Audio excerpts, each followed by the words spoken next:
Hey, what's going on, everybody? Finished a lot of rounds last night in 300 Blackout, 150 grain. Hornady, full metal jacket with boat tail, loaded in Rocky brass. And these are the rejects. I used my gauge, measured out fine. Overall case length was within spec, and weight and all that was within spec, but they just didn't work out. The rejects, for whatever reason, dropping in my gauge. And they didn't fall out. Actually, this failed go no go. Actually, they're all above the markings, so I couldn't use those. So what we're gonna do is we're just gonna, we were looking at them, investigating to see what could have gone wrong. Were they not seated properly? Was there any issues with the case? Yada yada yada. But what I did notice was a lot of them were the same case. It was that military. Hold on. That military marking, Lake City 10. That Lake City 10. So that's a 10.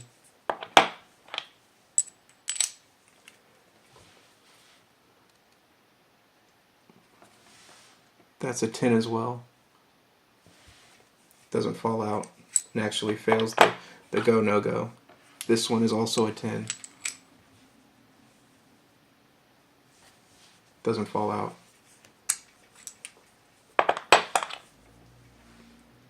This is a 10 as well. This passes the no go, but it doesn't drop free. And I've tried it. I've done the twist method, and sometimes it'll drop free, and sometimes it won't. But since we don't have to go with that, and we have lots of resources and lots of cases and stuff, we can just reload that. There's no sense in playing around with that if we don't have to. So these are all rejects. But I also wanted to talk about SHOT Show 2018 and the Franklin Armory, Reformation. Franklin Armory Reformation, which is not a shotgun, not a rifle. It's a 11-inch barrel weapon system based on the AR-15 that has a buttstock, and you can use a grip, a forward grip. And there's a lot of speculation going into SHOT Show about what it was and how they were able to get around the NFA so that you can essentially buy out of a store or get shipped to your local gun shop a SBR that's not an SBR, and you don't have to do any NFA paperwork and all that good stuff. And speculation was just, it was crazy. There was buzz. They broke the internet essentially. Has the binary trigger system where you can pull the trigger, one bullet, release the trigger, another bullet. So you can essentially mimic full auto fire as close as we've ever really been able to do that without some sort of crank device. So we go to SHOT Show. The first day they allow people to shoot it. And people were out there, and I watched a lot of people doing coverage on it. I watched the Hank Strange. Hank Strange did a really good coverage of it initially, and then attempted to get information from them, but they wouldn't budge. And they asked him to shoot out to 100 yards. So he was shooting out to 100 yards. He was hitting the target. Everything seemed cool, But then the next day, we learned that the reason why it's not an NFA item is because it's not a rifle at all. It's the barrel that they changed out. The barrel is lands and grooves, straight lands and grooves. So there's no smooth bore, which would make it a short shotgun, and there's no rifling or the spiral in the barrel that would make it a rifle. Immediately, everyone goes, scoffs at it. This is a joke. It's got a keyhole. It's worthless. This is the biggest flop in the gun industry. On and on and on. There's, memes are instantly made. They're making fun of the company. This is going to be a bust. Everybody's in on the joke.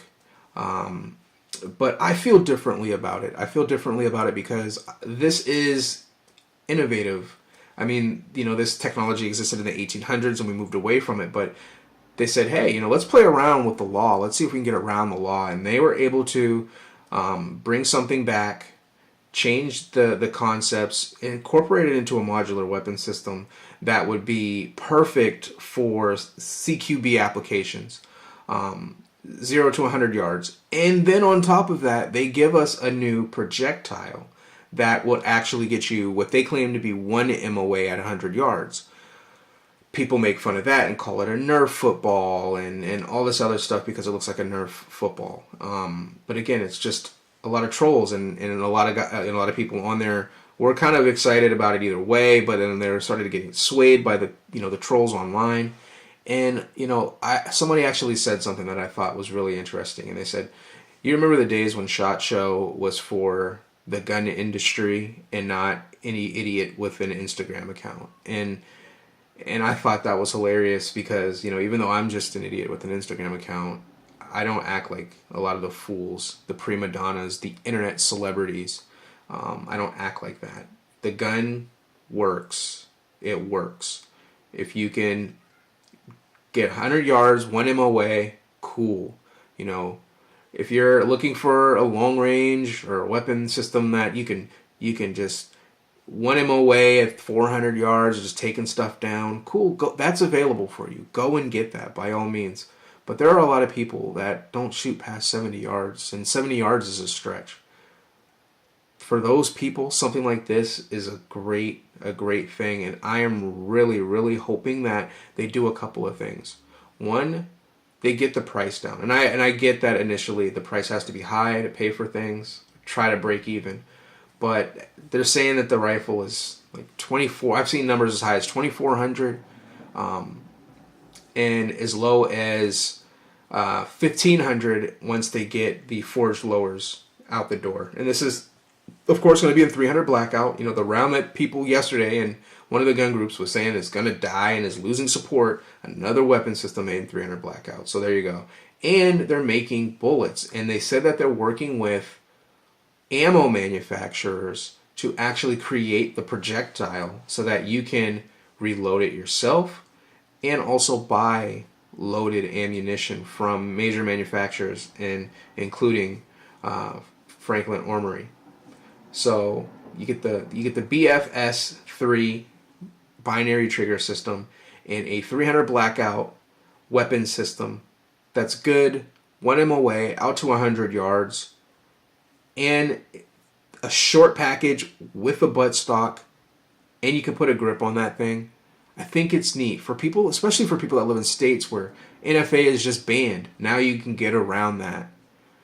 And me, I'm a big advocate for AR-15 pistols. I love AR-15 pistols. I love the braces. No problem with that whatsoever. I do not have any yearning for a stock. But this is an innovative new option, and I think people just need to relax and give this company some time to prove that this is going to be, if nothing else, a good stick in the mud, a good starting point for the fact that gun regulation at this high level, this federal level, is pointless and unnecessary, because technology will always win. Innovation will always win, and I'm never going to knock innovation. Even if it's not for me, I'm not going to knock that innovation. Do I see myself buying a Reformation? No, absolutely not. But do I think this is good for the gun industry and gun owners across America? Absolutely. Thank you for watching.